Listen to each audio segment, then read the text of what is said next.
Hello friend, नमस्कार। मैं रोशन कुमार आपका स्वागत करता हूं अपने यूट्यूब चैनल क्विजगढ़ में। तो आज हम लोग पढ़ेंगे चट्टान के बारे में। चट्टान के विषय में हम देखेंगे, यानी रॉक के विषय में कुछ महत्वपूर्ण बिंदुओं को देखेंगे। तो इससे जो बिंदु होते हैं वो बहुत ही महत्वपूर्ण, जो कि आने वाली इस SSC, UPSC, BPSC, railway, banking, Delhi police, ये सब में बहुत ही अहम रोल निभा सकती है आपके प्रश्नों को सही करने में। एक गलत प्रश्न आपको निगेटिव की ओर भेज देती है, एक सही प्रश्न आपको सिलेक्शन और एक गलत प्रश्न आपको रिजेक्शन की तरफ ढकेल देती है। तो आपको सही करना है ताकि आपकी सिलेक्शन हो सके। तो यहाँ पर हम लोग पढ़ेंगे कुछ चट्टान के लिस्टेड जो पॉइंट है जो महत्वपूर्ण है। सबसे पहले पढ़ेंगे चट्टान क्या है, इसके बाद पढ़ेंगे इसके प्रारूप, उसके बाद हम पढ़ेंगे चट्टान के अग्नीय, अवसादीय और रूपांतरित। यहाँ अग्नीय, अवसादीय और रूपांतरित तीनों को पढ़ेंगे। अग्नीय क्या है, अवसादीय क्या है, रूपांतरित क्या है। फिर पढ़ेंगे बेसाल्ट और ग्रेनाइट, बेसाल्ट कैसे बनता है और ग्रेनाइट कैसे बनता है। उसके बाद पढ़ेंगे चट्टान की विशेषता, जो कि बहुत ही प्रमुख है। इसको आप अंत तक देखिए, लास्ट तक वीडियो को देखिए। लास्ट में जो चट्टान की विशेषता है, क्या क्या विशेषता है चट्टान की, से क्या बन जाता है, कौन से चट्टान से किस प्रारूप में बदल जाता है, ठीक है, रूपांतरित हो जाता है। तो अंत तक वीडियो के बने रहें और कॉपी पेन लेकर के ज़रूर बैठें। मैं आपसे हमेशा आग्रह करता हूं कि आप कॉपी पेन लेकर के ज़रूर बैठें। तो चलिए सबसे पहले शुरू करते हैं। ये चट्टान है क्या? सबसे पहले चट्टान क्या है? तो पृथ्वी के सतह पर जो ठोस भाग होता है उसे चट्टान कहते हैं। यह कई बार एक खनिज या कई खनिज से मिलकर के बना होता है, ठीक है। जो पृथ्वी के सतह पर जो ठोस भाग होता है उसे चट्टान कहते हैं। यह एक खनिज या कई खनिजों से मिलकर के बना होता है, ठीक है। पृथ्वी की मुख्य सतह जो है वो 8 तत्वों से मिलकर के बना हुआ है। पृथ्वी की जो मुख्य सतह है वो 8 तत्वों से मिलकर के बना है। अब भाई वो तत्व क्या क्या हैं? तो तत्व हैं ऑक्सीजन, सिलिकॉन, एल्युमिनियम, लोहा, कैल्शियम, मैग्नीशियम, ठीक है। तो इसको आप ज़रूर लिख लीजिएगा, ठीक है। पृथ्वी पर की जो सतह पर है वो सबसे ज़्यादा पाया जाता है ऑक्सीजन, 46.8%। उसके बाद सिलिकॉन 27.7%, ठीक है। उसके बाद एल्युमिनियम 8%, 8.1% यानी 8% पाया जाता है। फिर लोहा पाया जाता है, कैल्शियम पाया जाता है, मैग्नीशियम। लोहा 5%, कैल्शियम 3.6% और मैग्नीशियम 2%। अब आगे बढ़ते हैं, आगे देखेंगे कि चट्टान के प्रकार। तो चट्टान के 3 प्रकार होते हैं। अभी मैंने ऊपर में जो लिस्ट दिया था उसमें देखिए, चट्टान के जो प्रकार होते हैं वो 3 प्रकार होते हैं: अग्नीय चट्टान, अवसादीय चट्टान और रूपांतरित चट्टान, ठीक है। इसके पहले हम लोग पढ़ेंगे लावा और मैग्मा। लावा और मैग्मा क्या होता है इससे पहले पढ़ेंगे। तो ये चारों को हम लिस्टेड देखेंगे। सबसे पहले लावा मैग्मा को देखेंगे, फिर अग्नीय, फिर अवसादीय और फिर रूपांतरित को देखेंगे। तो आइए शुरू करते हैं। तो किसी भी ज्वालामुखी के उद्गार के मध्य से जो लिक्विड बाहर आता है उसे लावा या मैग्मा कहते हैं, ठीक है। किसी भी ज्वालामुखी के उद्गार से, मान लीजिए ज्वालामुखी है, ठीक है, इसके उद्गार से निकल रहा है, ठीक है ना। तो इसका जो लिक्विड फॉर्म होता है वो लावा और मैग्मा होता है, लावा और मैग्मा होता है, ठीक है। यही लावा और मैग्मा जो पृथ्वी के अंदर छिपा होता है, यही जब बाहर निकलता है, ठीक है, जब पृथ्वी से अंदर से जो क्या बोलते हैं जो ज्वालामुखी फटता है, ज्वालामुखी फटने के बाद जो लिक्विड बाहर निकलता है उसे लावा और मैग्मा कहते हैं, ठीक है। और वही लावा और मैग्मा जब बाहर निकल कर के ठंडा हो जाता है तो वह ठोस रूप में बन जाता है, ठोस रूप धारण कर लेता है। और इसी ठोस रूप को हम अग्नेय चट्टान कहते हैं, अग्नेय चट्टान कहते हैं। जैसे कि देखिए ये ज्वालामुखी से निकला, ठीक है, इसको हम मैग्मा या लावा कहेंगे, ठीक है। ये जब धरती के बाहर आता है तो बाहर आने के बाद ये ठंडा पड़ के एक ठोस रूप धारण कर लेता है, ठीक है, ठोस रूप। लेकिन ये बाहर निकलते टाइम इतना गर्म होता है कि इस पे जीव रहता ही नहीं है, वो जल करके मर जाता है। और इसी को हम अग्नेय चट्टान कहते हैं, ठीक है, इसी को हम अग्नेय चट्टान कहते हैं। यहाँ से आप अग्नेय चट्टान को समझ लिए, ठीक है। अब अग्नेय चट्टान की प्रवृत्ति को देख लेते हैं। इसकी प्रवृत्ति क्या है? तो यह जीवाश्म रहित होता है, इसमें जीव नहीं होता है। इतना गर्म होता है जिससे कि जीव को टिकने ही नहीं देता, उसको जला करके राख कर देती है। इसलिए अग्निय चट्टान में जीवाश्म की मात्रा 0%, यानी इसमें अब आग में कोई चीज़ डालेंगे वो जल के मर जाएगा, तो उसमें फिर वो जन्म कहाँ से लेगा, उसकी उसकी उद्गार कहाँ से होगी। तो यही है कि जो अग्निय चट्टान है, अग्निय चट्टान में कोई जीव नहीं होता है। अब हम लोग पढ़ेंगे अवसादीय, ठीक है। अब अवसादियों को देखेंगे। अवसादीय क्या है भाई? तो कुछ समय बीतने के साथ यह अग्नेय चट्टान टूटकर बिछने लगता है, ठीक है, और अवसाद के रूप में हो जाता है। यह किसी भी माध्यम से टूटकर, जैसे यह किसी भी माध्यम से टूटता है, जैसे हवा के माध्यम से टूट गया, ठीक है, पानी के माध्यम से टूट गया, ठीक है। तो इसी को हम बोलते हैं अवसादीय चट्टान। जैसे कि देखिए, मैं एक फिगर बना देता हूँ। मान लीजिए यहाँ से एक लावा निकलता है, लावा मैग्मा निकलता है। लावा मैग्मा निकल करके यहाँ बना दिया अग्नेय चट्टान, ठीक है। अब यहाँ से टूट कर ये परत दर परत बनते रहता है, तो इसको हम लोग बोलते हैं अवसादीय चट्टान, ठीक है। और आगे हम लोग पढ़ेंगे रूपांतरित चट्टान। तो ये दोनों से टूट करके छोटे छोटे कण में जो एक चट्टान बना दे, जो एक रूप में हो जाए, जो रूपांतरण कर दे, उसको हम लोग बोलते हैं रूपांतरीय चट्टान, ठीक है। तो आगे देखते हैं आपको अवसादीय चट्टान। तो अवसादीय चट्टान में हम देखेंगे कि ये जो है अग्नेय चट्टान का ही भाग है, जो टूट करके परत दर परत हो जाता है और उसके बाद एक चट्टान का निर्माण करता है। जैसे परत दर परत हो गया, उसके बाद एक चट्टान का निर्माण करता है, तो इसको हम लोग बोलते हैं अवसादीय चट्टान। इसका निर्माण जो होता है वो निक्षेपण क्रम में होता है, ठीक है, और अवसादों से होता है, इसलिए इसे अवसादीय चट्टान कहते हैं। यह अग्नेय चट्टान से बनता है, यह अग्नेय चट्टान से बनता है। अब देखेंगे हम रूपांतरित चट्टान, ठीक है। ताप दाब के प्रभाव से कुछ रासायनिक क्रिया चलती है। उस रासायनिक अभिक्रिया के क्रम में अग्नेय चट्टान, अवसादीय चट्टान टूटकर कुछ कणों में भी विभाजित हो जाते हैं और एक चट्टान का रूप ले लेती है। जब उस चट्टान को हम रूपांतरित चट्टान कहते हैं। जैसे कि मैंने अभी बताया, तो मान लीजिए यहाँ से जब मैग्मा और लावा निकलते हैं, यहाँ से ये ज्वालामुखी फट करके मैग्मा लावा निकलते हैं, ठीक है, और यहाँ पर अग्नेय चट्टान हो जाता है। अब इससे टूटकर परत दर परत जो होता है वो बन जाता है अवसादीय चट्टान। और ये दोनों का से टूटकर जो कुछ पार्टिकल्स होते हैं, उस पार्टिकल को एक जगह जोड़ करके बना देता है रूपांतरित चट्टान, ठीक है। अब हम लोग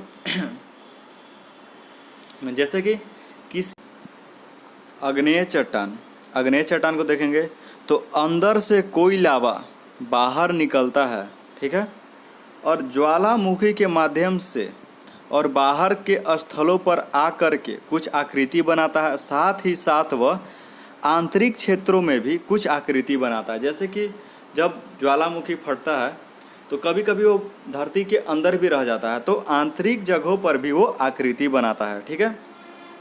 अब देखते हैं आंतरिक जगहों पर। तो जब ये लावा बाहर आकर फटने के बाद जम जाता है, तो इसे कहते हैं लावा का पठार या ज्वाला की पठार, ठीक है। जब कोई लावा बाहर आकर के जम जाता है तो उसको लावा की पठार कहते हैं या फिर ज्वाला की पठार। उदाहरण के तौर पे आपको बता दूं कि भारत के दक्षिणी भाग में काली मिट्टी, भारत की जो दक्षिणी भाग है वहाँ पर काली मिट्टी पाई जाती है, उसे हम दक्षिणी भाग पठारीय भाग कहते हैं। उसका निर्माण भी लावा के पठार से ही हुआ है। आगे बढ़ते हैं, अब आंतरिक भाग को देखते हैं। आंतरिक भाग को देखेंगे। जैसे ज्वालामुखी फटकर बाहर जाना चाहता है, वैसे ही कुछ कारण यह अंदर फट करके जम जाता है, और जैसे ही यह अंदर फट करके ठोस रूप ले लेता है तो उसे हम ग्रेनाइट चट्टान कहते हैं। जो अंदर फट करके ठोस रूप ले लेता है उसको हम ग्रेनाइट चट्टान कहते हैं, ठीक है। तो जो लावा अंदर फटता है उसको हम ग्रेनाइट चट्टान कहते हैं, और जो बाहर रह जाता है उसको हम बेसाल्ट कहते हैं, ठीक है। बेसाल्ट किसको कहते हैं? जैसे कि ये धरती है, यहाँ से ज्वालामुखी निकला फट करके, और जो बाहर फट करके ठोस रूप ले लेता है उसको हम बेसाल्ट कहते हैं। और जो किसी कारणवश अंदर ही फट करके ठोस रूप ले लेता है उसको हम ग्रेनाइट कहते हैं। ठीक है, जैसे कि देखिए एक बार मैं आपको फिगर से बता देता हूँ।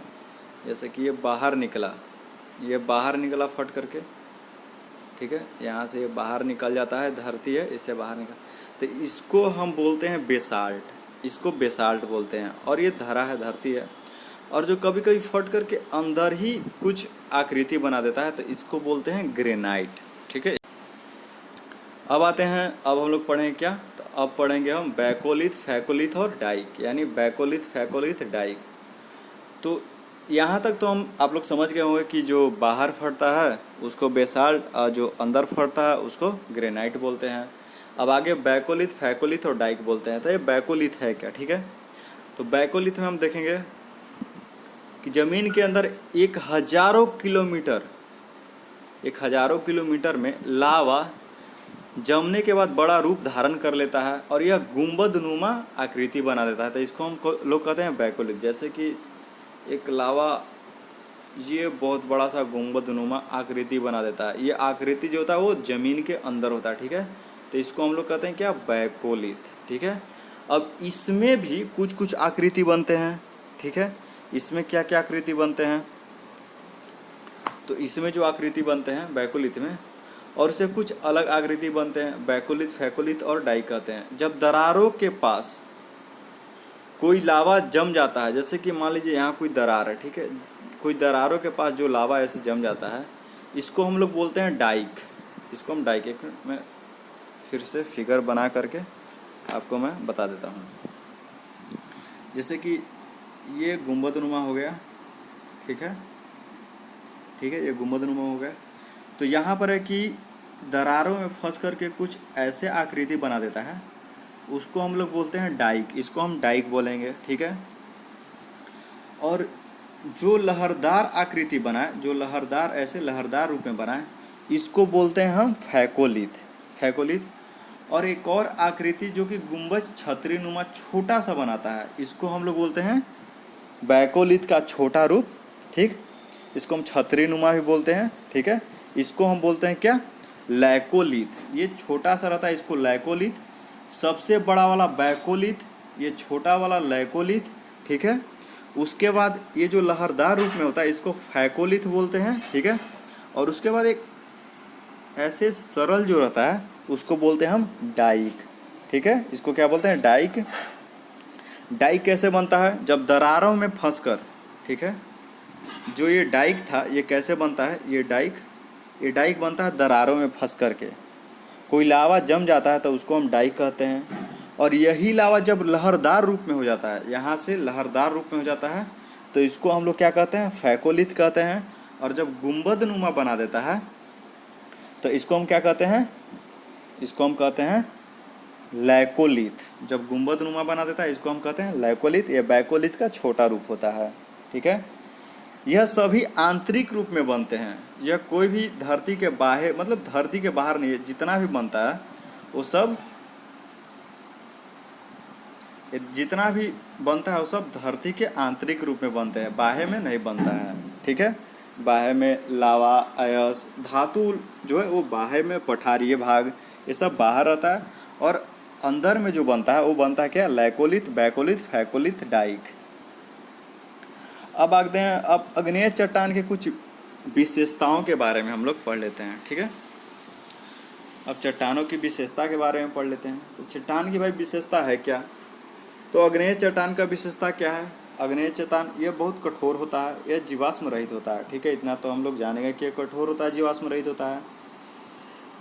तो धरती पर जितने भी बहुमूल्य धातु पाए जाते हैं वो अग्नेय चट्टान से ही निकलते हैं। भाई ये सबसे बड़ा पॉइंट है, इसको आप लोग नोट करना। ठीक है, इसको नोट करना, अच्छा लगे तो लाइक शेयर जरूर करना यार, मेहनत करता हूँ तो ही बोलता हूँ।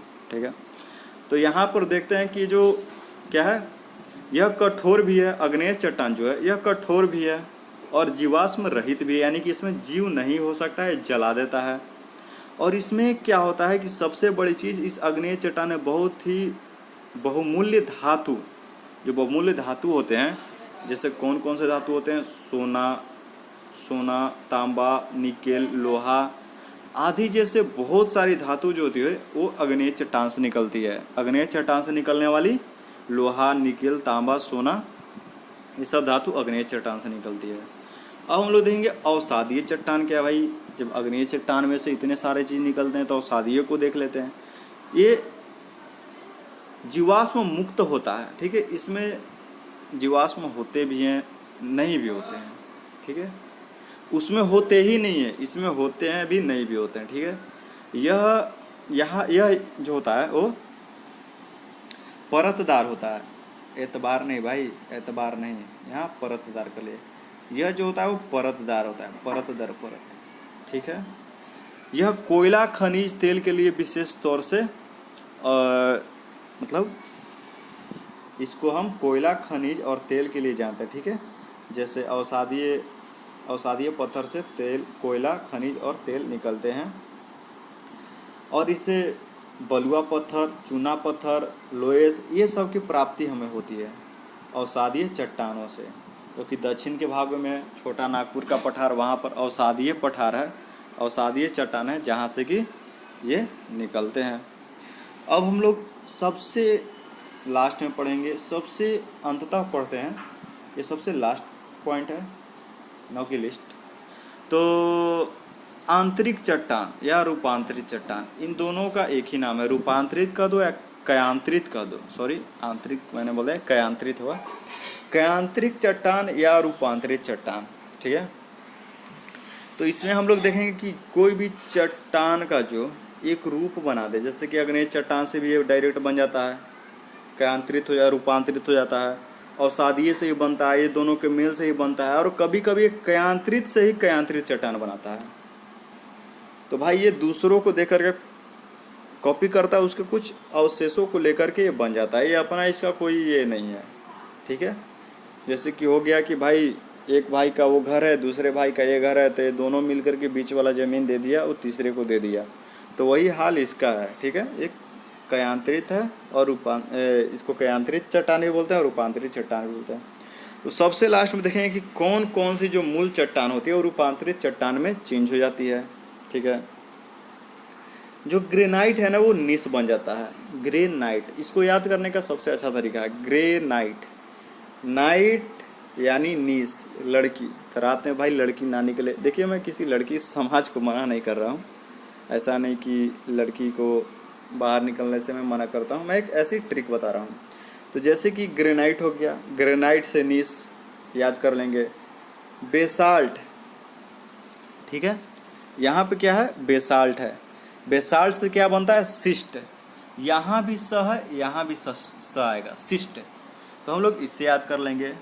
अब इसके बाद क्या है, ग्रेवो। ग्रेवो जो है वो सर्पेटाइन बनाता है, सर्पेटाइन। ग्रेवो से सर्पेटाइन होता है। ग्रेवो जो मूल चट्टान है, ग्रेवो, उसे रूपांतरित चट्टान क्या होता है, सर्पेटाइन हो जाता है। उसके बाद बिटुमिनस कोयला को देखेंगे। बिटुमिनस कोयला बहुत प्रकार के होते हैं। बिटुमिनस इसमें से जो एंथ्रासाइट कोयला होता है बहुत ही बेस्ट कोयला होता है।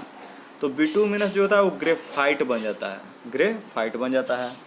ये सारे जो होते हैं वो अग्नेय चट्टान में होते हैं। ये जो चारों है इसको अग्नेय चट्टान में लिखिएगा, ठीक है। ये अग्नेय चट्टान से होते हैं। अब देखेंगे हम अवसादीय चट्टान से भाई क्या क्या निकलते हैं, उसका क्या क्या रूपांतरण हो जाता है। तो अवसादीय से निकलेगा सैल, ठीक है। सैल से बन जाएगा स्लेट, ठीक है।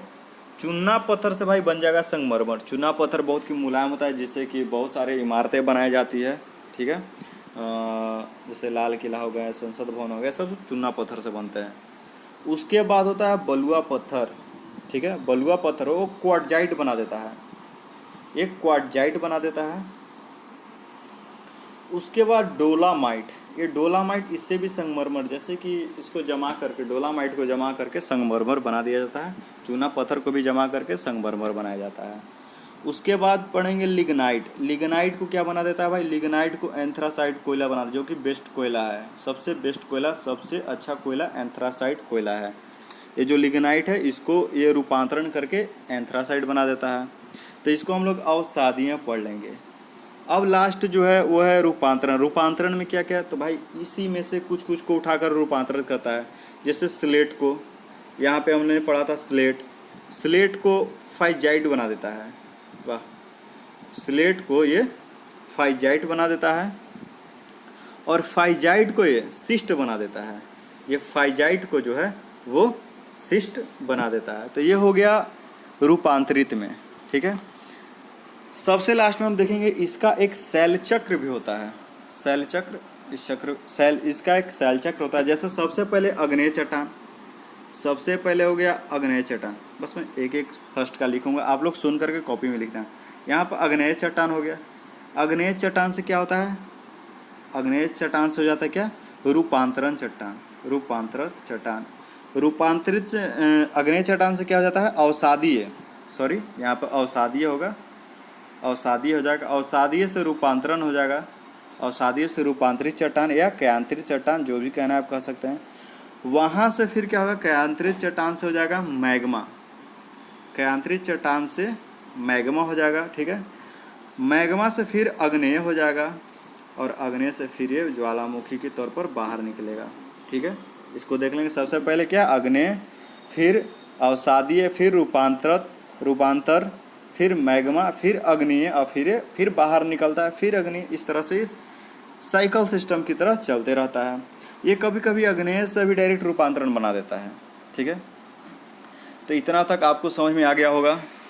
चलिए, अच्छा लगा होगा तो इसको लाइक कीजिएगा, कमेंट कीजिएगा, शेयर कीजिए, सब्सक्राइब कीजिए। और जहाँ भी आपको लगे कि नहीं दिक्कत हो रही है, वहाँ पे आप कमेंट करके ज़रूर पूछिएगा, ठीक है। जय हिंद, जय भारत।